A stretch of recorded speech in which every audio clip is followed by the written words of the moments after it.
আজকে ডাকসু নির্বাচনের প্রেক্ষাপট যদি আমি বলতে চাই, গণমানুষ যখন একটি জাতীয় নির্বাচনের অপেক্ষায় ছিল, সমগ্র বাংলাদেশের মানুষ 17 বছর তারা ভোটাধিকার বঞ্চিত। আজকে সমগ্র মানুষের ভোটাধিকার বঞ্চিত করে, উপেক্ষিত করে সংক্ষিপ্ত সময়ে নোটিশে একটি নির্বাচন অনুষ্ঠিত হলো। যদিও এই নির্বাচনকে আমরা স্বাগত জানিয়েছি, কিন্তু প্রশ্নের উদ্রেক হয় নিশ্চয়ই যখন সমগ্র বাংলাদেশের মানুষের ভোটাধিকার পূর্ণ প্রয়োগ করার সুযোগ সৃষ্টি হয়েছিল, ঠিক তখনই কেন ডাকসু নির্বাচনের প্রয়োজনীয়তা আসলো। আমি মনে করি নিশ্চয়ই পজিটিভলি ভাবতে চাই আমি এদেশের সাধারণ শিক্ষার্থীদের প্রতিনিধিত্ব করে ঢাকা বিশ্ববিদ্যালয়, মেধাবী সমাজের প্রতিনিধিত্ব করে ঢাকা বিশ্ববিদ্যালয়। সেই ঢাকা বিশ্ববিদ্যালয়ের মেধাবী শিক্ষার্থীরা আজকে তাদের ভোটাধিকার প্রয়োগের মাধ্যমে হয়তো আগামীর জাতীয় নির্বাচনে দ্বার উন্মোচিত হলো। কিন্তু প্রশ্ন থেকে যায়, জাতীয় নির্বাচনের আগে কেন ডাকসু নির্বাচন অনুষ্ঠিত হলো? সেই লক্ষ্যে আমি বলতে চাই এই এই নির্বাচনটিও নিশ্চয়ই আমরা স্বাগত জানাচ্ছি, কিন্তু পাশাপাশি আমি মনে করি জাতীয় নির্বাচনটিতে অনুষ্ঠিত আগে হওয়া প্রয়োজন ছিল।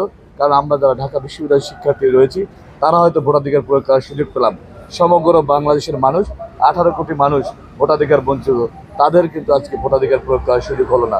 সুতরাং আমি মনে করি সকল প্রোগ্রামের আগে, সকল কর্মসূচির আগে এই গণমানুষের ভোটাধিকার পূর্ণ প্রতিষ্ঠা করার জন্য একটি নির্বাচন, জাতীয় নির্বাচন অনুষ্ঠিত করে গণমানুষের অধিকার ফিরিয়ে দিয়ে বাকি সকল নির্বাচন অনুষ্ঠিত করা প্রয়োজন বলে আমি মনে করি। 2019 সালে যে ডাকসু নির্বাচন আর 25-এর নির্বাচন, আসলে কোনটা গ্রহণযোগ্যতা আপনার কাছে মনে হলো যে ভালো হয়েছে?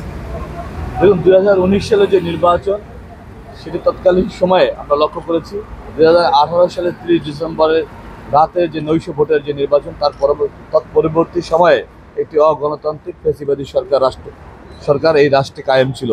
যে কারণে ওই নির্বাচনটিতেও এই ঢাকা বিশ্ববিদ্যালয়ের মেধাবী শিক্ষার্থীদের ভোটাধিকার বঞ্চিত হয়েছে। সেখানে ভোট রিগিং থেকে শুরু করে নানা অনিয়ম, নানা কারচুপি আমরা লক্ষ্য করছি। আর আজকে এই পরিবর্তিত বাংলাদেশে আমাদের প্রত্যাশা ছিল যে নির্বাচন নিষ্কণ্টক হবে, যে নির্বাচন প্রশ্নাদিত হবে, সেরকম একটি নির্বাচন অনুষ্ঠিত হবে।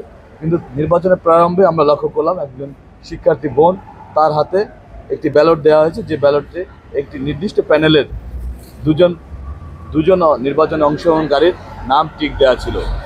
ওই শিক্ষার্থী এসেই কিন্তু গণমাধ্যমের মাধ্যমে অভিযোগ করেছি, যেটি আমরা গণমাধ্যম এবং সামাজিক যোগাযোগ মাধ্যমে লক্ষ্য করেছি। ঠিক একইভাবে আর একজন শিক্ষার্থী বোন, তিনি তার ভোটাধিকার প্রয়োগ করতে এসে দেখেন তার ভোট প্রয়োগ করা হয়ে গেছে। তো আমরা বলতে চাই, আমাদের 24-এর ছাত্র জনতার অভ্যুত্থানের পরবর্তী যে বাংলাদেশ, সেই বাংলাদেশ গণ অভ্যুত্থানের চেতনার যে বাংলাদেশ, সেই বাংলাদেশে নিশ্চয়ই কারো ভোটাধিকার অন্য কেউ প্রয়োগ করার কথা না। ঠিক একইভাবে কোনো নির্বাচনে অনিয়ম হওয়ার কথা না। আজকে আমরা শুধু তাই নয়, আমরা আজকে দেখেছি যে নির্বাচন যখন অনুষ্ঠিত হলো, বাংলাদেশ জাতীয়তাবাদী ছাত্রদল মনোনীত সমর্থিত যে প্যানেলটি, সেই প্যানেলের ভিপি প্রার্থীর বিভিন্ন জায়গায় প্রবেশে নিষেধাজ্ঞা দেওয়া হয়েছে। ঠিক একইভাবে অপরাপর আরেকটি প্যানেলের যে ভিপি প্রার্থী, তাকে সহজ করে দেওয়া হয়েছে। আমরা ঢাকা বিশ্ববিদ্যালয়ের শিক্ষকদের কাছে আমরা বিশ্বাস রাখতাম, আস্থা রাখতাম, তারা সবার জন্য সম অধিকার এবং সমান পরিবেশ নিশ্চিত করবে। তারা সবার শিক্ষক হিসেবে পরিগণিত হবে। তারা জাতীয়তাবাদী ছাত্রদলের শিক্ষক কিংবা ছাত্র শিবিরের শিক্ষক হিসেবে তাদেরকে বৈষম্যের জায়গায় নিয়ে আসবে না। কিন্তু আমার গভীর উদ্বেগের সাথে লক্ষ্য করেছি সে ধরনের প্রশ্নও কিন্তু এখানে এসেছে।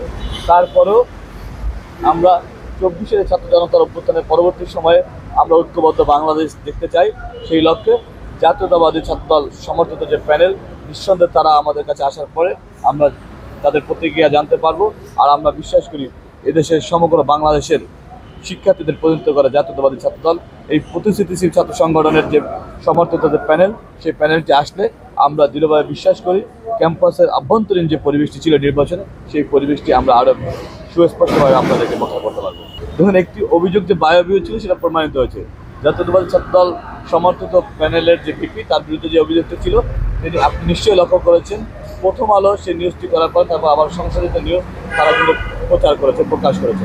ঠিক একইভাবে আবার আমরা অন্য প্রার্থীর বিরুদ্ধে যে অভিযোগ, সেই অভিযোগের সত্যতা আমরা পেলাম।